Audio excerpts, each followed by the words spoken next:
The 2025 midterm elections are over, and 12 new senators have claimed their seats in power. But did the Filipino people cast a vote for meaningful change? Or have they unknowingly punched in a ticket to disaster?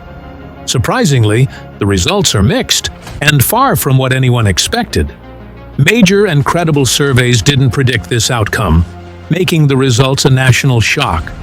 One thing is clear: Rodrigo Duterte still holds massive influence. But does this reflect continued faith in his leadership? Or is it a reflection of the growing anger toward Bongbong Marcos' cousin, Speaker Martin Romualdez, the man many blame for breaking the Marcos-Duterte alliance due to his insatiable hunger for power and personal ambition to become president in 2028? Whatever the truth behind the power games, President Marcos still has 3 more years to rule. And in these critical years, what the country needs is continued economic progress, not political war games about who will be the next president. Because if that's all this becomes, it's not the politicians who lose, but the Filipino people. Hello everyone, welcome back to my channel, FunFact.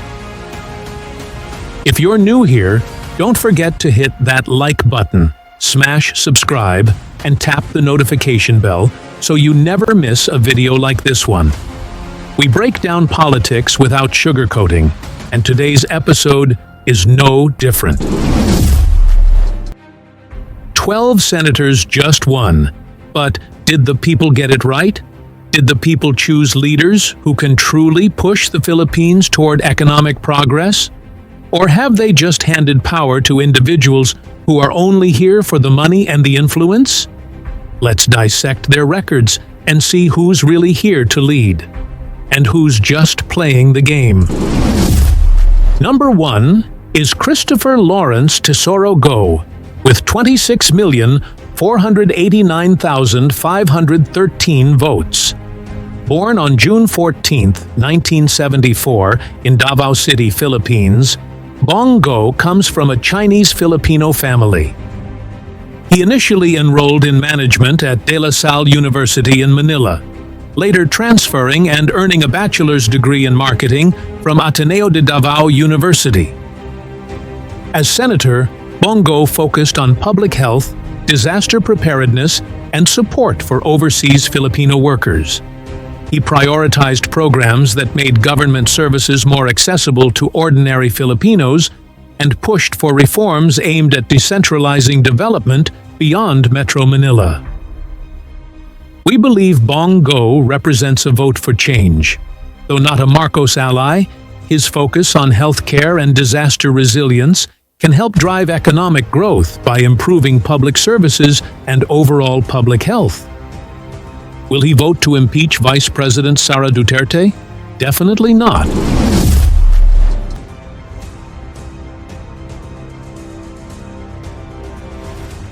Number 2 is Paulo Benigno Aquino IV, with 20,637,337 votes.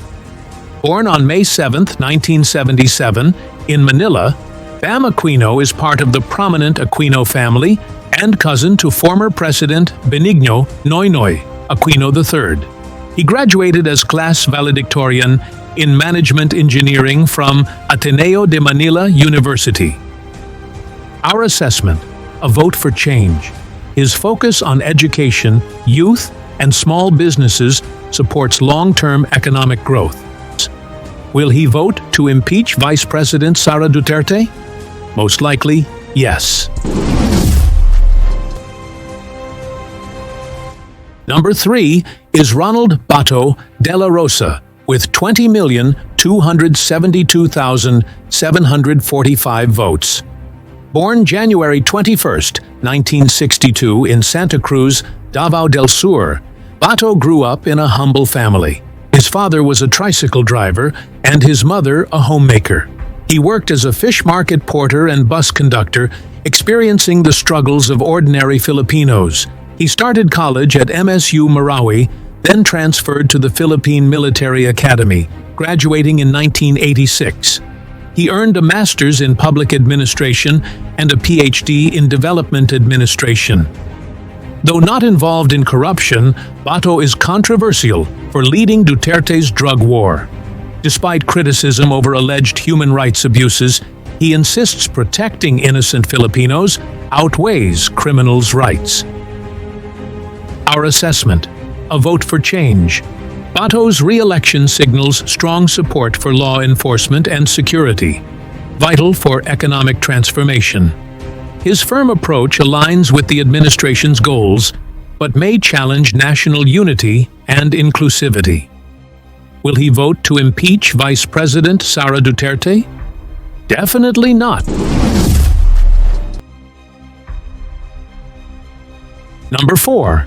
Irwin Tulfo, with 16,815,762 votes. Born October 6, 1963, in Tacloban City, Leyte, Irwin Tulfo is the younger brother of Senator Raffy Tulfo. He holds a bachelor's degree in business administration from the University of the East. His integrity has been questioned due to past controversies, including being an undocumented immigrant in the U.S. and using a fraudulent identity for a U.S. passport. Critics also accuse him and his brothers of an uncivil, arrogant media style and supporting political dynasties. Our assessment: a vote for change. Tulfo's Senate win reflects a push to address social inequalities and public welfare, aligning with the current administration's economic goals. Will he vote to impeach Vice President Sara Duterte? Most likely, yes. Number 5. Francis Pancratius Kiko, Nepomuceno Pangilinan, with 15,088,207 votes. Born August 24, 1963 in Quezon City, Kiko is a lawyer from a well-educated family. He earned his pre-law and law degrees from UP Diliman and a master's in public administration from Harvard. Known for integrity and transparency, Kiko often faces online criticism for his strong human rights stance. Some argue he favors offenders over peace and order. Our assessment: a vote for economic change. Kiko's focus on sustainable agriculture and rural progress supports economic growth and job creation outside cities. Despite criticisms, his commitment to transparency, budget reform, and grassroots empowerment makes him a key advocate for social equity and economic transformation. Will he vote to impeach Vice President Sara Duterte? Definitely, yes.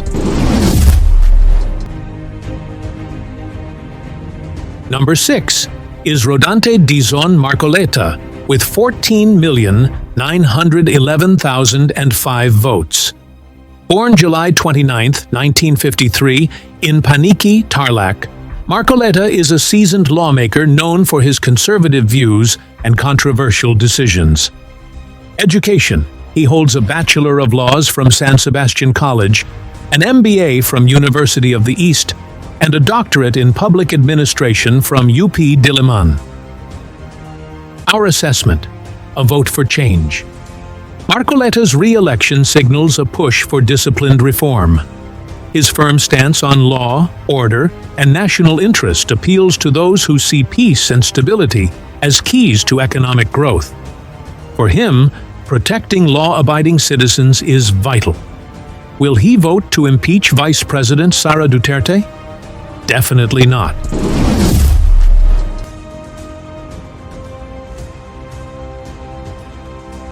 Number 7 is Panfilo Ping Morena Laxon Sr.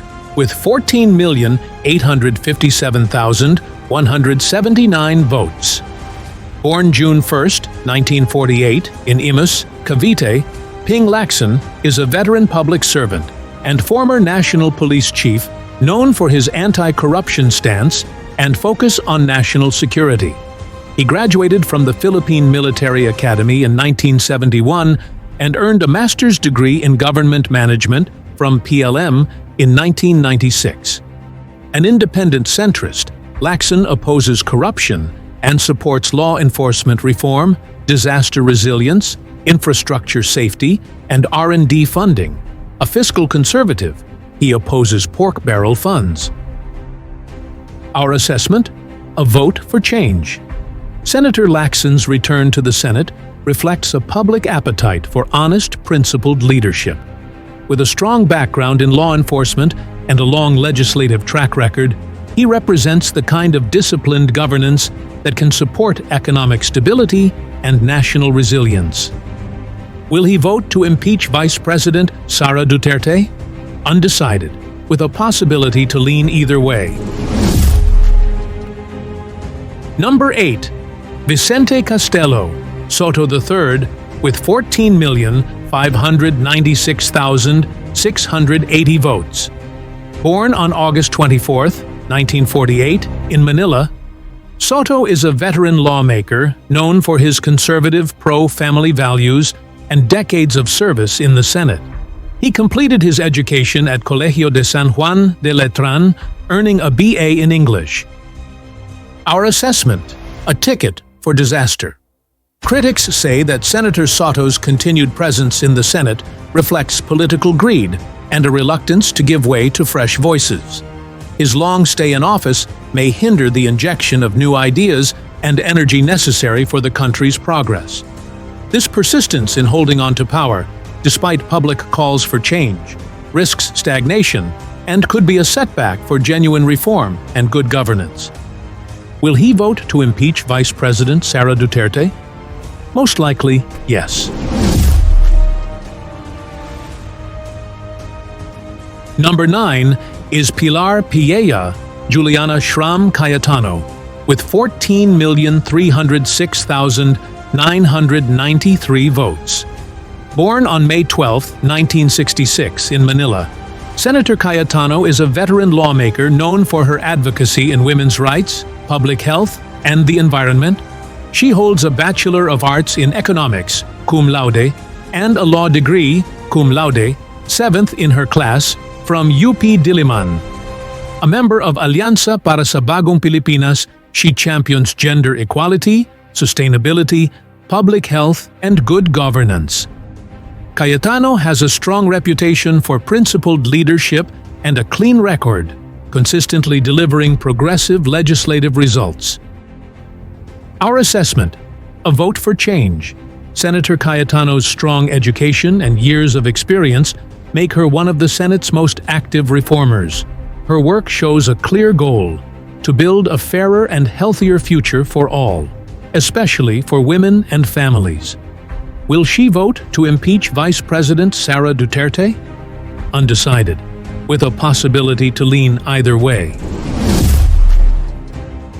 Number 10 is Camille Aguilar Villar Genuino, with votes 13,360,251. Born January 25, 1985, in Mandaluyong, Camille Villar is a young leader focused on business, education, and public service. She holds a business management degree from Ateneo de Manila University and an MBA from IESE Business School in Spain. Her main priorities include improving education and healthcare, supporting small businesses, and promoting sustainable infrastructure. Our assessment: a vote for change. Villar brings fresh leadership and strong academic credentials to the Senate. While campaign spending raised some concerns, her legislative work and alignment with key reforms make her a visible force in national development. Will she vote to impeach Vice President Sara Duterte? Most likely not.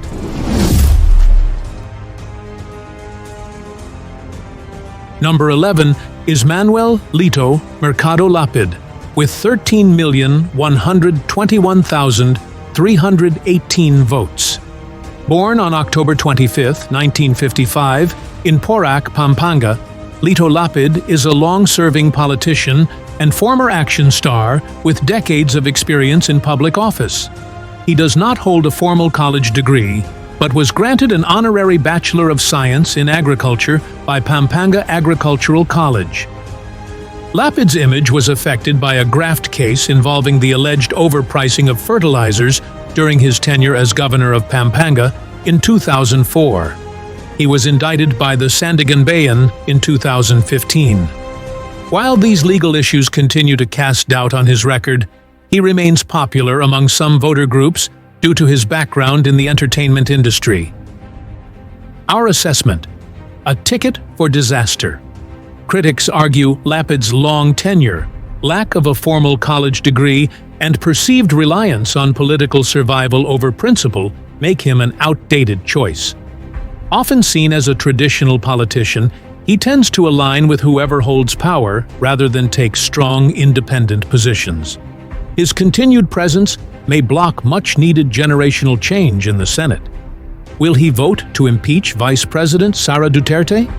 Most likely, yes. And, finally, number 12, is Maria Emldda Josefa Imay Romualdez Marcos Manotoc, with 13,038,197 votes. Born on November 12, 1955, in Mandaluyong, Imay Marcos hails from Batak, Ilocos Norte, and brings decades of experience to the Senate. She studied as an undergraduate at Princeton University in the U.S., and later studied Bachelor of Laws at the University of the Philippines, Diliman. She is a strong pro-administration voice and vocal supporter of Vice President Sara Duterte, opposing impeachment efforts and urging focus on more urgent national concerns. Senator Marcos has no graft or corruption cases. She promotes transparency and fairness, even when addressing issues involving her own family, earning respect for her consistent stance on good governance. Our assessment: a vote for change. Set aside the Marcos name and examine her work. Her impact is clear. With strong academic credentials and hands-on leadership, she is a major force behind national development programs and a consistent advocate for economic progress. Will she vote to impeach Vice President Sara Duterte? Definitely not.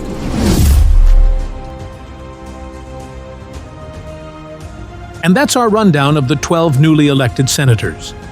Out of this group, 10 are widely regarded as a strong vote for change, bringing fresh expertise and a clear vision that could significantly boost the country's economic future. Their leadership aligns well with the current administration's goal of making the Philippines a regional economic powerhouse. If unity and focus on progress prevail over division and political turmoil, this election outcome marks a very positive step forward. Among the newly elected senators, 5 are clearly opposed to impeaching Vice President Sara Duterte. 5 others are definitely in favor of impeachment. 2 remain undecided, with a possibility to lean either way. To impeach VP Sara, 16 of the 24 senators must vote yes on her impeachment case. That means if 9 senators vote against it, the case would be dismissed. Let's see what will happen. Overall, this election is a powerful reminder of the importance of choosing leaders who put national development first. If you enjoyed this video, please hit like and subscribe, and please share this with your friends. Thanks for watching, and see you in the next video.